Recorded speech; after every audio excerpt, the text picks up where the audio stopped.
ये बार बार कह रहे हैं कि आरएसएस को ये कहा, आरएसएस को वो कहा। सरदार पटेल जी ने 2 बार आरएसएस को बैन किया था, क्यों किया था? थोड़ा सा इतिहास खंगालने की जरूरत है, क्यों किया था। दूसरी बात, अब मोहन जी भागवत जी अब जाग रहे हैं 1 साल के बाद, और विपक्ष तो 1 साल से कह रहा है चिल्ला चिल्ला के कि डबल इंजन की सरकार थी, वहां किस तरीके से महिलाओं को डबल इंजन की सरकार ने नंगा घुमाया, कितने धार्मिक स्थलों को जलाया गया, हजारों की तादाद में जो सुरक्षा कर्मियों के हथियार छीन लिए गए, लूट लिए गए, कितने घरों को जलाया गया।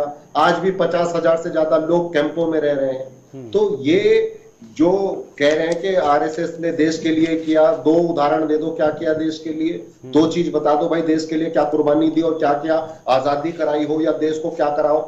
ये केवल बांटने की इनकी राजनीति है, एक भाई से दूसरे भाई को लड़ाना। यही हम 1 साल से कर रहे हैं। हमारे नेता मणिपुर भी गए, हमारे नेता ने वहां पे न्याय यात्रा का आरंभ भी वहां से किया, जबकि बहुत ज्यादा संकट था वहां पे। प्रधानमंत्री एक बार भी नहीं गए। प्रचार करने में तो वो पूरी दुनिया के कोने कोने पहुंच जाते हैं प्रधानमंत्री, लेकिन एक भी बयान दिखा दीजिए प्रधानमंत्री का, अगर कोई बयान हो मणिपुर को लेकर। विपक्ष 1 साल से चिल्ला रहा है, चीख रहा है कि मणिपुर की तरफ देखिए प्रधानमंत्री जी, वहां एक बार जाइए, आप बहुत बड़े व्यक्ति हैं, देश के प्रधानमंत्री हैं, अगर वहां जाकर आप एक भाईचारे का संदेश देंगे तो वहां के लोगों पे बहुत प्रभाव पड़ेगा। वहां के खिलाड़ी जिन्होंने देश की पूरी दुनिया में 5-5 गोल्ड मेडल लिए, ओलंपिक में लिए, कितने अपील और कितने आवेदन दिए प्रधानमंत्री को कि आप अपील करिए, शांति के लिए आप आइए यहाँ पे। वहां के बड़े बड़े नेताओं ने नहीं, सामाजिक कार्यकर्ताओं ने कहा कि भाजपा के नेता, प्रधानमंत्री, गृह मंत्री यहाँ पे आए और यहाँ पे सुलह कराए, लेकिन कोई गया नहीं। तो ये केवल दूसरी बात यह है, भागवत जी ने और भी बातें बहुत सारी कही हैं, उन्होंने तो अहंकार की भी बात कही है।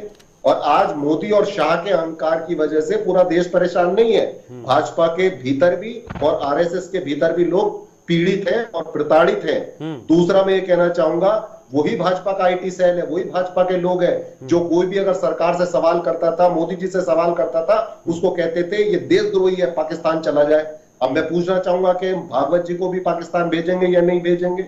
और दूसरा मैं कहना चाहूंगा, भाजपा अहंकार के पर्याय बन चुकी है, इतना अहंकार आ गया है। भाजपा का अध्यक्ष कह रहा है अपनी पेरेंटल ऑर्गेनाइजेशन को, जेपी नड्डा जी, कि हमें संघ की कोई जरूरत नहीं। एक तरफ इनकी पेरेंटल ऑर्गेनाइजेशन है, एक ये क्या खेल खेलते हैं समझ में नहीं आता। तो मैं यही अपील करना चाहूंगा, मणिपुर भी हमारे देश का हिस्सा है और भाजपा के लोग बार बार कहते हैं कश्मीर में शांति है।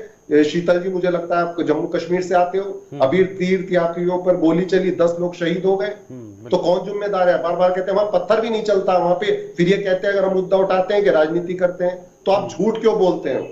और अभी भाई बोल रहे थे कि दुष्प्रचार किया गया, झूठ बोला गया। सबसे ज्यादा अगर प्रचार में किसी ने झूठ बोला है तो प्रधानमंत्री ने बोला। मंगलसूत्र से लेकर भैंस से लेकर मुस्लिम लीग से लेकर मुजरे तक सबसे ज्यादा अगर अपशब्दों का प्रयोग किया तो प्रधानमंत्री ने किया है। हमने इलेक्शन कमीशन में सैकड़ों कंप्लेन दर्ज की कराई, लेकिन एक पे भी कार्रवाई